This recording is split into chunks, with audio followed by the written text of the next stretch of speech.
नमस्कार। इस समय हम प्रतापगढ़ के निवासी अपने काका जी से मिलने आए हैं। काका जी हमारे खटिया बन रहे हैं। तो काका जी ये बताइए जी जैसा कि इस समय भारत में भाजपा सरकार है, जी तो इस सरकार में क्या आपको कुछ फायदा हुआ है? बहुत कुछ फायदा हुआ है। क्या फायदा हुआ है?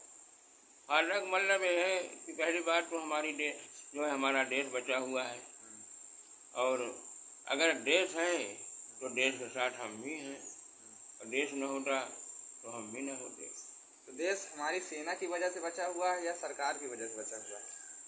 सेना तो ठीक ही है, सेना तो तगड़ी है, लेकिन हमारे सरकार में घुसपैठी नहीं है। सेना कहाँ है कहाँ नहीं है वो किसी को पता नहीं चलता है। इस वजह से जो है सेना बची है। अगर घुसपैठी होती ना तो एक भी सेना न बचती। तो आपको इस सरकार में क्या फायदा हुआ है? बहुत कुछ फायदा हुआ है।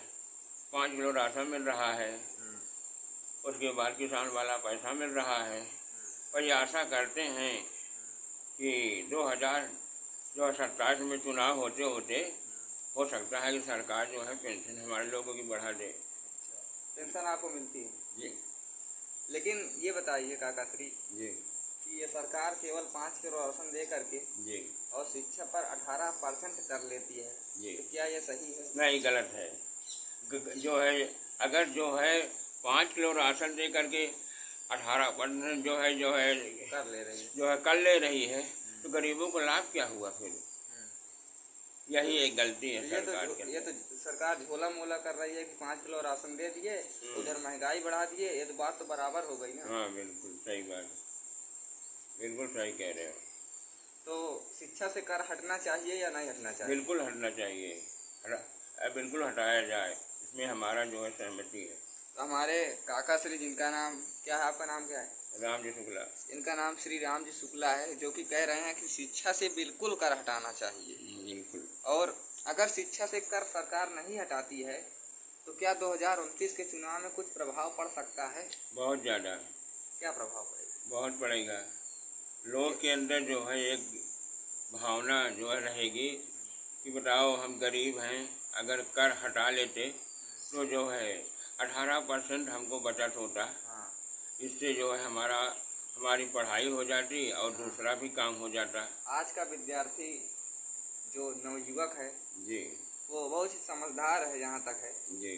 और उनके सामने हमको लगता है कि अब बूढ़े बुजुर्गों को प्रधानमंत्री नहीं बनना चाहिए, अब किसी युवक को प्रधानमंत्री बनना चाहिए। क्या आप इस बात से सहमत हैं? क्या अब इस देश में युवकों की जरूरत है?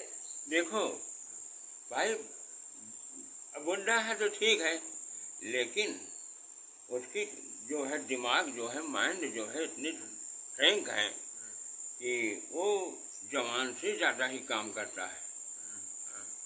इसलिए वो गलत नहीं है, सही है अपनी जगह पर। अच्छा, तो क्या आप एक भाजपाई हैं क्या? जी भाजपाई? जी। हम तो एक मीडिया एंकर हैं और मीडिया एंकर होने के नाते हम किसी भी पार्टी को सपोर्ट नहीं करते हैं। इसलिए हम ये कहना चाहते हैं कि क्या आपको भाजपा से या कांग्रेस से या किसी भी पार्टी से किसी भी प्रकार का लाभ जब प्राप्त होता है तो क्या आप उस पार्टी का शुक्रिया अदा करते हैं या अपने देश का शुक्रिया अदा करते हैं?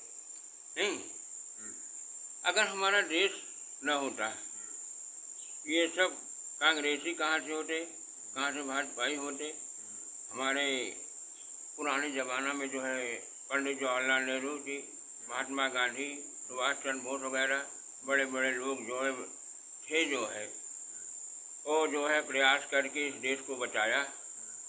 और उन्हीं की कमाई आज रखी है, उन्हीं की कमाई के बलबूते पे कांग्रेसी जो है अपना जो है आनंद उठा रही है, और भाजपा भी अपना आनंद उठा रही है। दूसरा कुछ तो हमको करके नहीं दिखाया आज तक। हाँ, ये बात बिल्कुल आपकी सही है। बिल्कुल। और जैसा कि आप प्रतापगढ़ के निवासी हैं, हमारे बगल में ही प्रयागराज है जी।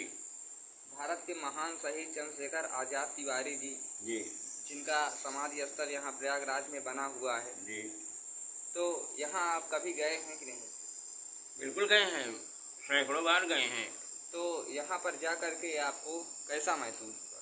बहुत अच्छा लगा। अपने देश के प्रति गौरव की अनुभूति हुई। बहुत अच्छा लगा। अच्छा, और चंद्रशेखर आज़ाद जी के बारे में आप क्या जानते हैं? उन्होंने कैसा संघर्ष किया इस देश को बचाने में? बहुत कुछ किया, बहुत ज़्यादा। उन्होंने वो दूसरे की बस की बात नहीं थी। खुद को उन्होंने गोलियां मार ली, हाँ। लेकिन अंग्रेजों के हाथ नहीं पकड़े गए। नहीं। ठीक है, मिलते हैं अपने अगले वीडियो में। तब तक के लिए काका जी बहुत बहुत धन्यवाद आपका। आपका बहुत बहुत शुक्रिया। जी।